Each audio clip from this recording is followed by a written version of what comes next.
Sur la place Veilla, le cœur de la vieille ville, nous trouvons le monument au Riberer.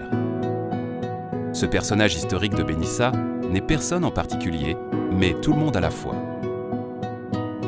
C'est un hommage aux habitants qui, 2 fois par an, abandonnaient le village pour aller travailler dans les rizières de la région valencienne de la Ribera del Rúcar qui leur donne le nom.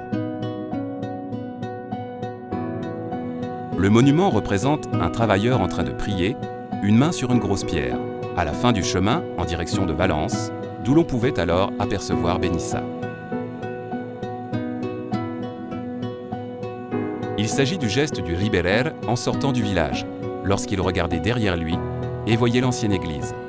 Il priait sur cette grosse pierre pour recevoir la protection de la sainte patronne, la Purissima Chiqueta. Les Riberer étaient également appelés Els Blavets, les bleus, car ils portaient une chemise bleue. Leurs chapeaux de paille, leurs faucilles et leurs cabas sont les symboles d'une tradition disparue progressivement à partir des années 50, mais ravivée chaque année avec l'arrivée des fêtes patronales et du jour en son hommage à travers différentes festivités et offrandes de fleurs. Sur la même place, à quelques pas du monument, se trouvent 2 grandes maisons seigneuriales construites au XVIe siècle et rénovées au XVIIIe, comme le voulait l'usage d'antan. L'une est la maison des Torres, autrefois propriété des Ivars del Povil.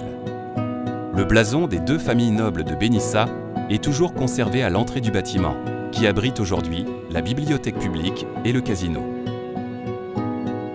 L'autre, à proximité, est la maison de Juan Vives, de plus petite taille.